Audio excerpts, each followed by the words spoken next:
السلام علیکم ورحمۃ اللہ وبرکاتہ۔ الحمد للہ وکفی وسلام علی عبادہ الذین اصطفی، اما بعد فاعوذ باللہ من الشیطان الرجیم، بسم اللہ الرحمن الرحیم۔ فلا تعلم نفس ما اخفی لهم من قرۃ اعین جزاء بما كانوا يعملون۔ وعن ابی امامۃ رضی اللہ تعالی عنہ ان رسول اللہ صلی اللہ علیہ وسلم قال ثلاثۃ كلهم ضامن علی اللہ،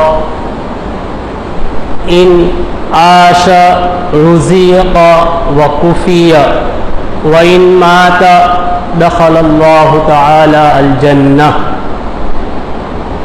من دخل بیتا فسلم فهو ضامن على الله، ومن خرج إلى المسجد فهو ضامن على الله، ومن خرج في سبيل الله دخل الجنة فهو ضامن على الله۔ صدق الله العظيم وصدق رسوله النبي الكريم، ونحن على ذلك لمن الشاهدين والشاكرين، والحمد لله رب العالمين۔ میرے محترم بزرگوں، عزیز بھائیوں، میں نے آپ حضرات کے سامنے قرآن کریم کی ایک آیت کریمہ تلاوت فرمائی اور ایک حدیث مبارکہ ذکر کی ہے۔ قرآن کریم کی آیت تو بطور تبرک پڑھی ہے، اصل مضمون مجھے حدیث کا بیان کرنا ہے، لیکن چونکہ حدیث میں جنت کا ذکر ہے اس لیے جنت کی مناسبت سے قرآن کریم کی آیت کریمہ تلاوت فرمائی ہے۔ حدیث اس کو نقل کرنے والے ایک جلیل القدر صحابی ابو امامہ رضی اللہ تعالی عنہ ہے۔ بڑی زبردست یہ حدیث ہے، اور اس حدیث میں ایسے مضمون کو بیان کیا ہے کہ جس چیز کی ضرورت ہم تمام کو ہے، کوئی آدمی اس سے بری نہیں۔ ہمارا دوڑنا، محنت کرنا، کمانا، اور اس کا ان تمام کا مقصد اس حدیث میں جس چیز کو بیان کیا ہے وہی ہے۔ حدیث کا ترجمہ سن لیجئے، بعد میں اس کی تفصیل ہے کہ صحابی رسول فرماتے ہیں کہ اللہ کے نبی صلی اللہ علیہ وسلم نے فرمایا کہ تین چیزیں ایسی ہیں کہ جس کو وہ آدمی کر لے، اس کی مداومت کرے اور اس کو اپنی زندگی کا حصہ بنا لے تو وہ جب تک زندہ رہیں گے اللہ رب العزت ان کو رزق حلال عطا فرمائیں گے۔ تین چیزیں ایسی ہیں کہ جس کو آدمی مداومت کر لے، جس پر عمل کرے، اللہ رب العزت اس کو عمل کی برکت سے اس کو رزق عطا کریں گے، وخفیہ اور اس کی مدد فرمائیں گے۔ ثلاثۃ کلهم ضامن علی اللہ، تین عمل کرنے والے لوگ ایسے ہیں کہ جو اگر اس پر عمل کریں گے اللہ اس کا ضامن بن جاتا ہے، اللہ اس کا ضامن بن جاتا ہے۔ اب اللہ کیسا ہے، اللہ کی طاقت کیسی ہے، اللہ کا خزانہ کیسا ہے، اللہ کا لشکر کیسا ہے، اللہ کی بادشاہت کیسی ہے، اللہ کا ملک کیسا ہے، اور وہ کتنا بڑا ہے، کتنا بڑا ہے۔ ہم رات و دن اللہ کی قدرت کو، اللہ کی طاقت کو، اللہ کے لشکر کو، اللہ کے غضب کو، اللہ کی رحمت کو دیکھتے ہیں، کتنا بڑا اللہ ہے۔ وہ اللہ جس نے اس کائنات کے نظام کو اپنے ہاتھ میں رکھا ہے، کائنات کی کوئی بھی چیز اس کے مرضی کے بغیر ہل نہیں سکتی، حرکت نہیں کر سکتی، اور نفع نہیں پہنچا سکتی، نقصان نہیں پہنچا سکتی، وہ اللہ اس بندے کا ضامن بن جاتا ہے، وہ اللہ اس بندے کا ضامن بن جاتا ہے۔ اس کے لیے میرے بھائیوں ہمیں یقین چاہیے اللہ کی ذات پر کہ اللہ کیسا ہے اور اللہ ضامن بن جاتا ہے. یقین کی بات ہے, ایمان کی بات ہے کہ میرا اللہ فرماتا ہے کہ تم اگر یہ کام کرو گے تو میری ضمانت میں آ جاؤ گے. آج ہم دنیا کے کسی معاملے میں کچہری میں حاضر ہوتے ہیں تو اس وقت ضامن مانگا جاتا ہے کہ تم کو بری کرنے کے لیے, تم کو رہا کرنے کے لیے کیس ہوگا تب ہوگا, حاضری عدالت میں ہوگی تب ہوگی, لیکن ابھی تم کو یہاں سے جانے کے لیے اور پھر حاضر ہونے کے لیے ضامن کی ضرورت ہے. اس وقت ہماری کیسی کیفیت ہوتی ہے؟ ہماری نگاہ بڑے لوگوں پہ نہیں جاتی ہے, اس لیے کہ ہماری وہ حیثیت ہی نہیں ہے کہ بڑے لوگوں کے پاس جا کر ہماری ضمانت کے لیے لے جاوے.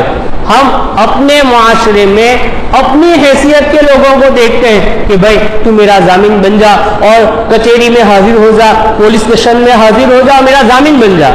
اللہ تجھ پر رحم کرے, اس کی منت سماجت کرتے ہیں, اس کو لے جانے کا کرایہ دیتے ہیں, اور جب تک ہم جیتے ہیں اس کو سلام مارتے ہیں کہ فلاں کس میں میرا ضامن ہوا تھا. ہوتا ہے کہ نہیں ہوتا ہے؟ ہم کرتے ہیں ایسے. اگر وہ رات کو بھی اٹھائے ہم اس کے کام کے لیے تیار ہو جاتے ہیں. کیوں؟ تو کہا وہ میرا ضامن بنا تھا بھائی, وہ میرا ضامن تھا ایک زمانے میں, اسٹیشن میں وہ حاضر ہوا تھا, اگر وہ حاضر نہ ہوتا تو نہ جان میرا کیا ہوتا.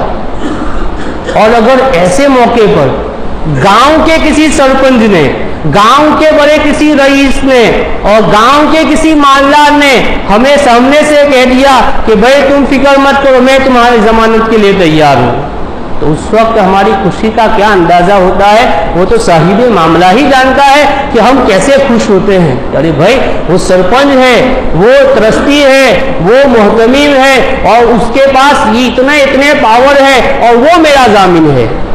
اور یہاں اللہ رب العزت مالک الملک ذو الجلال والاکرام فرماتا ہے, جس نے کائنات کو پیدا کیا, جس کے قبضے میں دنیا کے تمام انسان کے قلوب ہے, وہ اللہ فرماتے ہیں کہ میں تمہارا ضامن ہوں, میں تمہارا ذمہ دار ہوں, تم میری کفالت میں آ جاؤ گے اگر اس کام کو کرو گے.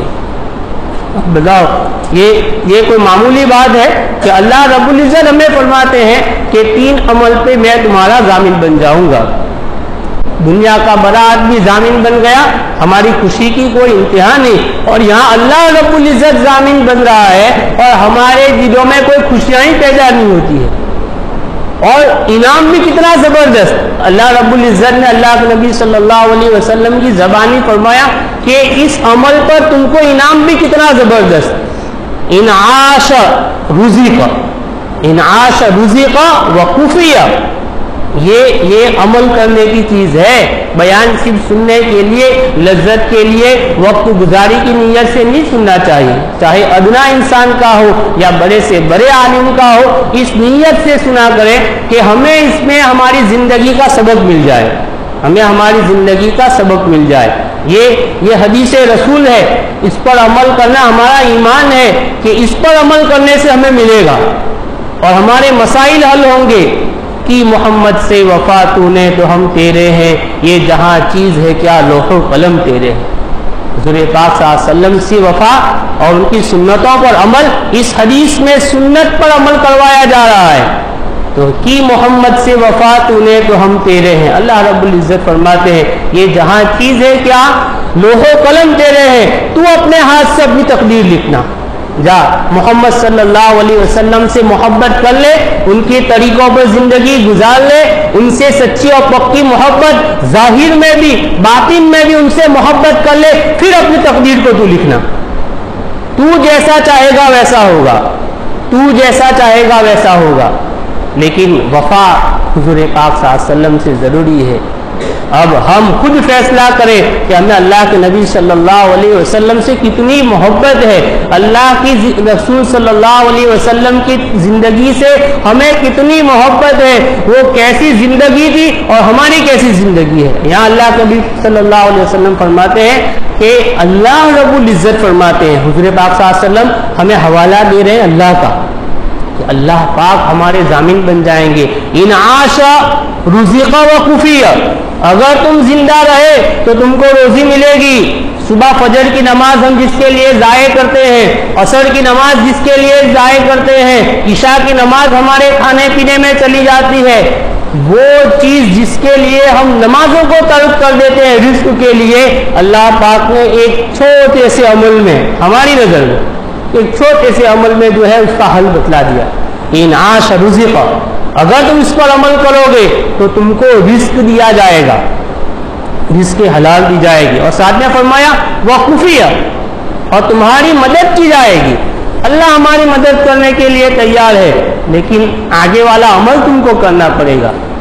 یہ کوئی سستا ہے سودا، اس کے لیے مجاہدہ چاہیے، اس کے لیے ہمیں محبت چاہیے ان چیزوں کی۔ اور دوسرا حصہ کیا ہے؟ وَإِن مَاتَ، اگر اس عمل کو کرتے کرتے تم مر گئے، مان لو کہ آج ہی ہم نے اس حدیث پر عمل کیا اور شام کو مر گئے، کوئی یقینی ہے موت سے کس کو رستگاری ہے؟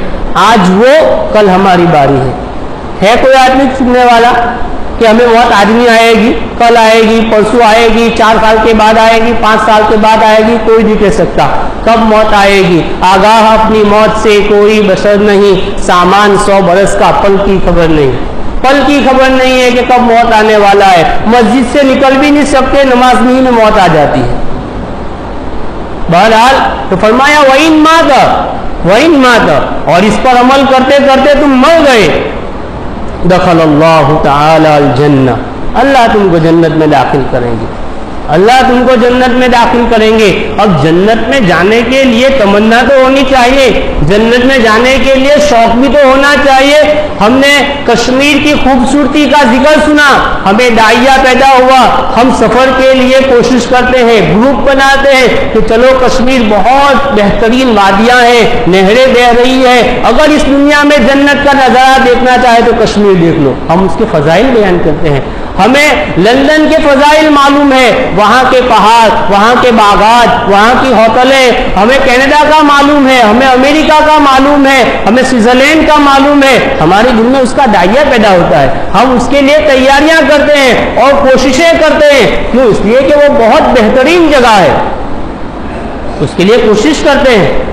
اگر کوئی آدمی یہ کہے کہ میں کشمیر جانا چاہتا ہوں لیکن تیاری نہیں کروں گا، تو اس کو کوئی عقل کہتا ہے؟ حضرت تھانوی رحمۃ اللہ علیہ فرماتے ہیں کہ نینی تال کا ذکر تو سننے کے بعد داعیہ بہت پیدا ہوتا ہے، شملہ کے تذکرے کے بعد داعیہ تو بہت پیدا ہوتا ہے، لیکن تیاریاں نہیں ہوتی ہے تو اس آدمی کو احمق اور بیوقوف کہا جاتا ہے۔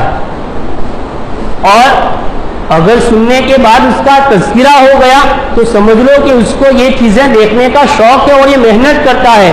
اور ان تمام خوبصورتی سے زیادہ خوبصورت چیز اللہ پاک نے جنت بنائی ہے، اور جنت کے بارے میں اللہ کے نبی صلی اللہ علیہ وسلم نے فرمایا جنت کیسی چیز ہے، جنت کیسی چیز ہے؟ ما لا عین رأت، آج تک کسی آنکھ نے نہ اس کو دیکھی ہوگی، ولا اذن سمعت، چلو آنکھ نے نہیں دیکھی ہوگی لیکن کوئی تذکرہ تو سنا ہوگا، تو کہا نا ولا اذن سمعت، کسی کان نے اس کا تذکرہ بھی نہیں سنا ہے، ولا اذن سمعت۔ تو کسی کے دل میں خیال تو آئے گا کہ جنت ایسی ہوگی، اس کے باغات ایسے ہوں گے، اس کی حور ایسی ہوگی، یہ چیزیں ایسی ہوگی، کھانے پینے کی چیزیں ایسی ہوگی۔ اللہ کے نبی صلی اللہ علیہ وسلم نے فرمایا کہ ولا خطر علی قلب بشر، دنیا کے کسی انسان کے دل پر اس کا خطر اور خیال بھی نہیں گزرا ہوگا کہ جنت ایسی ہے، ایسی جنت۔ اور ابو ہریرہ رضی اللہ تعالیٰ عنہ اس روایت کے بعد فرماتے ہیں اگر تم کو یقین نہیں آتا ہے تو پڑھ لو قرآن کریم کی سورہ سجدہ کی آیت فلا تعلم نفس ما اخفی لهم من قرۃ اعین جزاء بما كانوا يعملون، کہ تم کو معلوم نہیں ہے کہ اللہ پاک نے تمہارے لیے کیسی جنتیں تیار کی ہے، کیسی جنت تیار کی، لیکن اس کے لیے داعیہ تو ہونا چاہیے، مجاہدہ تو کرنا چاہیے، کوشش تو ہماری ہونی چاہیے۔ ایک صبح سے لے کر شام تک کام کرنے والے کو روزی ملتی ہے، مہینے کی آخر پہلی تاریخ سے آخر تاریخ پر کام کرنے والے کو پگار دیا جاتا ہے، تنخواہ دی جاتی ہے، سیلری دی جاتی ہے۔ اگر وہ آخری دن میں حاضر ہو جائے، 30 دن کام نہیں کرے، صبح سے لے کر شام تک مزدور کھیت پہ نہیں جائے، شام کو پیسے لینے کے لیے آئے، تو ہم ہماری زبان سے کتنے خراب کلمات سے ہم اس کو نوازتے ہیں۔ یہ تو ہر کاشتکار جانتا ہے، ہر دکان والا جانتا ہے، ہر بزنس مین جانتا ہے کہ ہم اس کی کیسی خبر لیتے ہیں کہ اچھا کام کے ٹائم پر تمہاری یہ حالت تھی اور ابھی تم پیسے لینے آ گئے اور یہ لینے آ گئے، تو اب ہم کوئی جنت میں جانے کے لیے مجاہدہ ہی نہیں ہے، کوئی کوشش ہی نہیں ہے، اور ایسے ہی جنت طلب کرتے ہیں تو تھوڑی ملے گی۔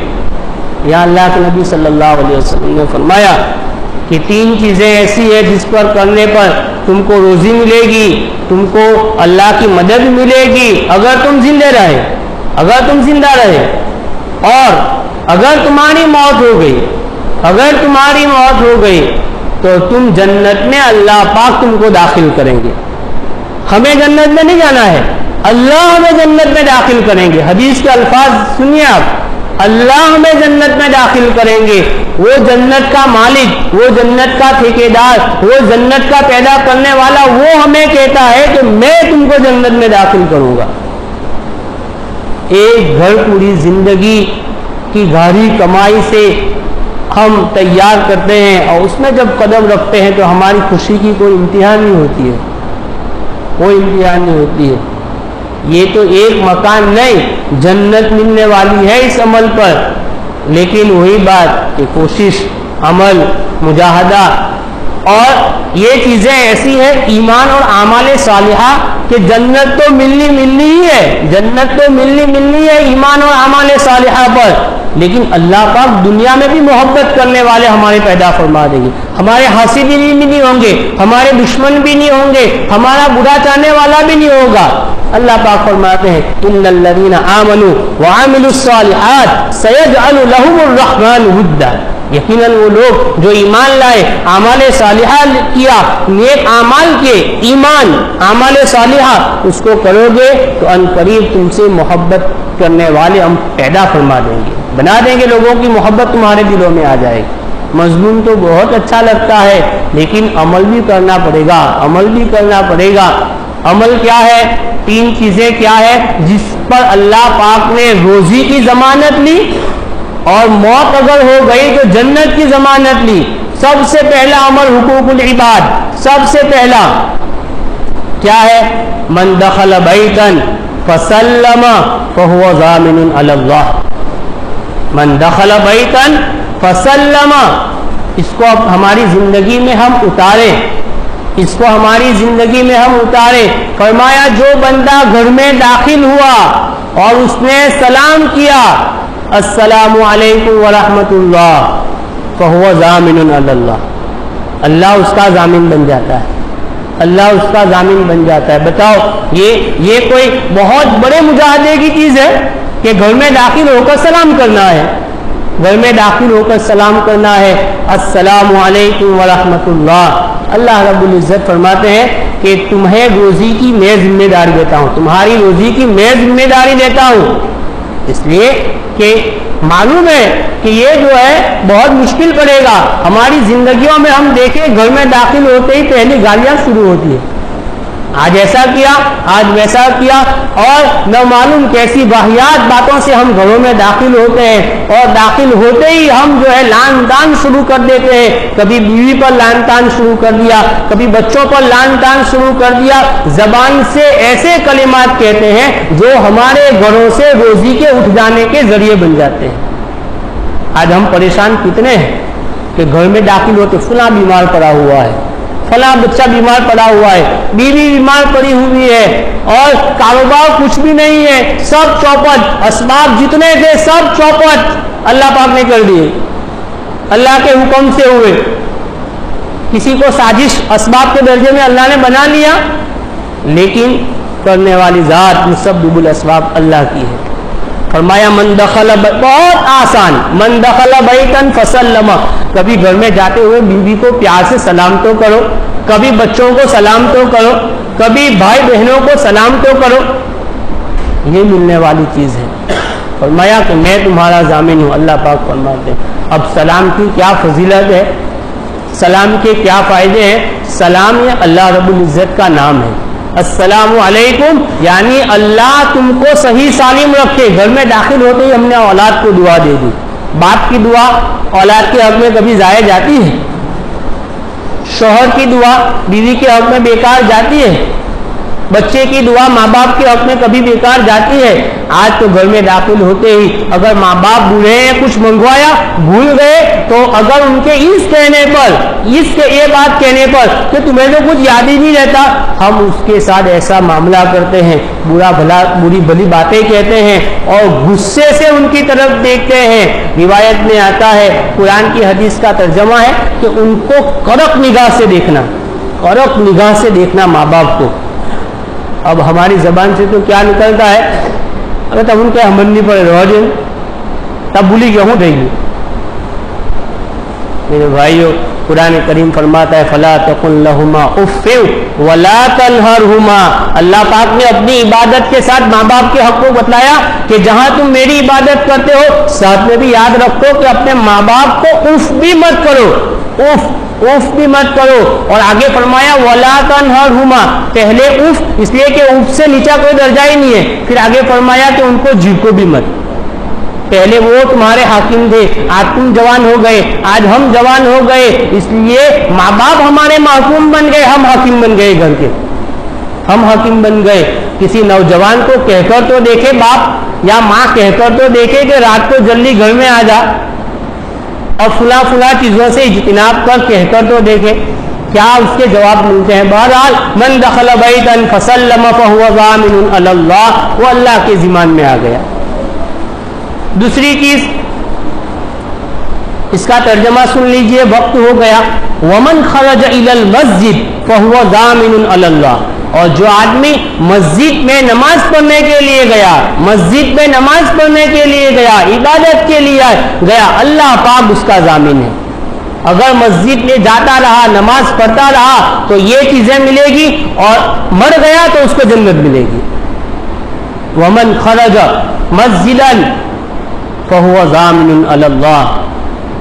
اب ہم دیکھیں کہ ہم کتنے مسجد کی طرف نکل رہے ہیں۔ وقت ہو گیا، اس حدیث پر انشاءاللہ آگے کسی مجلس میں۔ تو فرمایا من دخل بیتا فسلم فهو ضامن علی اللہ، اس پر قدر تفصیل آ چکی مختصر طور پر۔ دوسری بات، من خرج الی المسجد فهو ضامن علی اللہ، جو مسجد میں نماز کے لیے نکلا، اللہ پاک اس کا ضامن بن جاتا ہے۔ اور پھر تیسرے نمبر پر فرمایا ومن خرج فی سبیل اللہ فهو ضامن علی اللہ، اور جو بندہ اللہ کے راستے میں جہاد کے لیے، اللہ کے کام کے لیے نکلا، اللہ پاک اس کا کام بنا دے گا، اللہ اس کا ضامن بنا دے گا۔ تو یہ چیزیں ہیں، یہ تو صرف ترجمہ ہے، اور اس پر ہم جتنا بولیں، جتنا سنیں یہ کم ہے، لیکن اصل چیز عمل ہے، اصل چیز عمل ہے۔ میرے بھائیوں، یہ حقوق العباد بھی اس میں آ گئے، اس میں حقوق اللہ بھی آ گئی۔ اب ہمارے دلوں کو صاف کرنا ہے، ہمارے دلوں کو ہمیں صاف کرنا ہے۔ اندر گندگیاں بھری ہے، اس کو نکالیں گے تب یہ نور کی باتیں ہمارے دلوں میں اترے گی۔